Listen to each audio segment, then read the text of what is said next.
How you doing, everybody? Hope everybody is doing great. Got a little Wednesday. We try to do EDC videos. It's a knife video. I haven't done a knife video in so long. I missed it. I really wanted to do a knife video, so I did one. And I got two knives here. One's a little old and unique. The other one's really unique, and we'll get into that in a second. But thank you guys so much. I really do appreciate all the subscribers. We're building the channel bigger and bigger. I want to hit that 1,000 mark. You guys can help me, so please hit that subscribe if you haven't yet, and hit that too, so you can help support the channel. Thank you guys for tuning in. So usually, like I said, on Wednesday we have an EDC video. I want to start building my EDC. We kind of had like two EDC videos this week, because I wanted to get the point across of the one on Monday with writing and keeping track of stuff.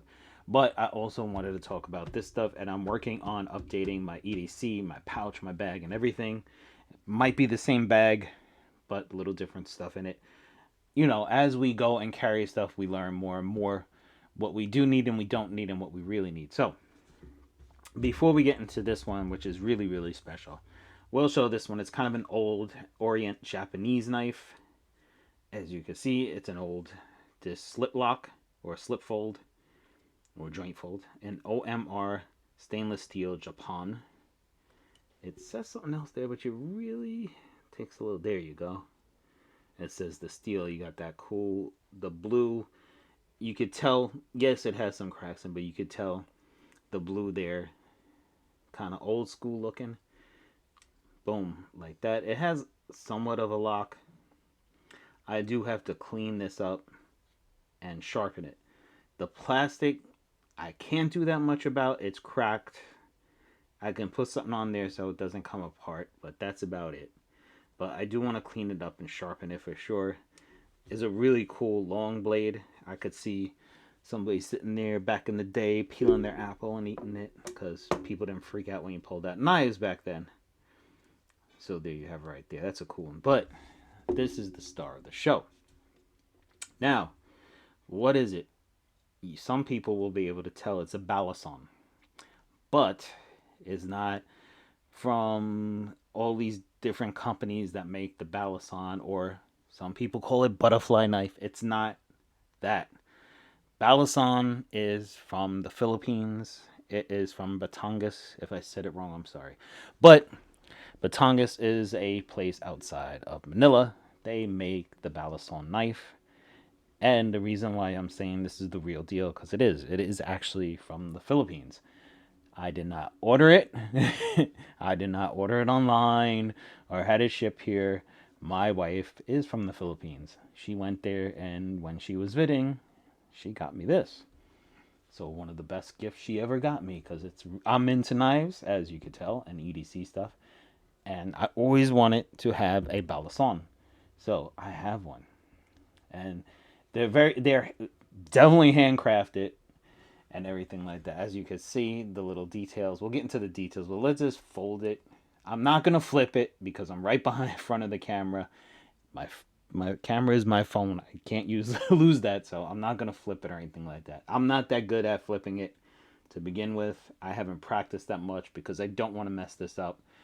It's kind of my collector's piece. I love this knife, not only because it's from my wife, but it is the real deal for Philippines. From Batangas, it is a real deal Balisong. It's the real ones. So as you can see right there, just flip it around and everybody take a good look at it, and we'll get into the details of it. So if you think, what you call it, all these other knife companies created the butterfly knife and the Balisong, if you call it that, whichever you call it. If you think all these companies made it, no, they didn't. It was originated in the Philippines. So that's where it came from. And as you can see, most of the time they make it from like different types of metals. They'll make it from the leaf springs from a truck, different stuff like that. It's not a Taurus type one. It was bought in a real shop. So it is the real deal. It does have, as you can see, bone right here. And it has kind of a little design scored into the bone, and it's on both sides. Are they uniform? No. That's what I love about it. You could see the hand crafting, the hand design of it. That's what I love about this knife. Like all these production knives, like the other knives I have, like I'm just picking up one that I have on the side, like the little Kershaw. It's machined, it's perfect. They're handmade. They're got so much design to them. You have a resin over here with the little pins. You got the little copper pin in the middle there, the silver pins over there, as you could see. And you can see the little imperfections in it. This is what makes this so beautiful and so nice. The little marks in it as they made it.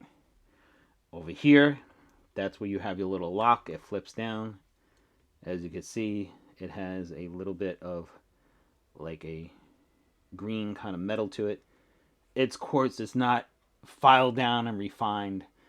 Like I said, that's the beautiful part of it.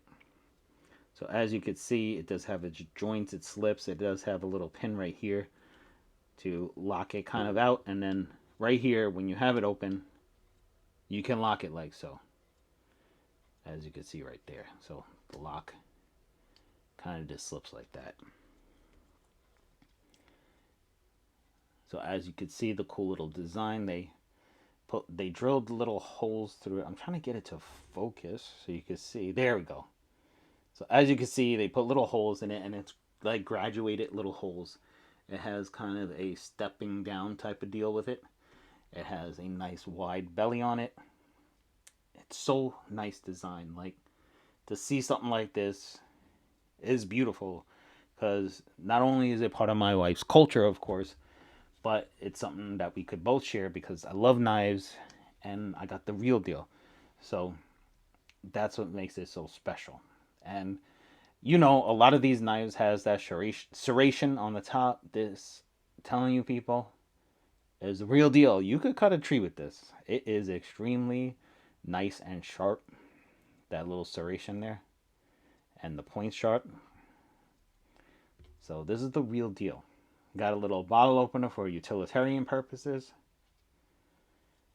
So as you can see in there, like I said, it's not machined, it's not refined, it's handmade. That's what I love about this knife. It is so cool, so beautiful. Very basic design, but as far as the design of the knife blade and the handle, basic design, but beautiful accents with the design with the bone and the resin, whatever you would say it. But here, right there, the little imperfections right there on the metal. This is just a really beautiful special blade. Not only because how I got it, but because of what it is. I like kind of native type stuff, like American Indian stuff like that. I have flutes and stuff like that that I've gotten at powwows and stuff like that. I'm into that type of stuff. So this was the perfect thing to add to the collection. So as you can see right there, the Balisong. So do your research, people. It wasn't made by some company in the U.S. It was actually made in the Philippines. The little foot knife. As you can see, boom. You flip it around like that. Like so. I'm trying not to flip it too much and bang my camera, because like I said, it's my phone. I don't want to bang it up. So if you have it, you just boom, you flip your lock out. You can fold it back like so, and then you're able to flip, boom, boom. I mean, there is people that can do all kinds of spin tricks and everything like that. With these other ones, it's not like some of the production ones. Is not perfectly balanced and stuff, but it has such a beautiful, nice, hard feel to it. Well constructed. I had this for a while, and it just holds up. It's a beautiful knife.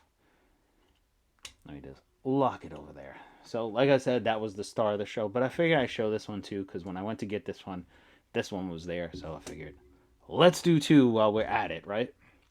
So there you have it, people. One of my prized possessions of my EDC, a knife. Not that I carry it, but you know, knives are part of EDC. I don't carry it, but part of my knife collection, I guess we would say, more so than EDC stuff. But that I could carry. So there you have it, people. And like always, remember where the Balisong came from. And like always, have a great, great day and a great week.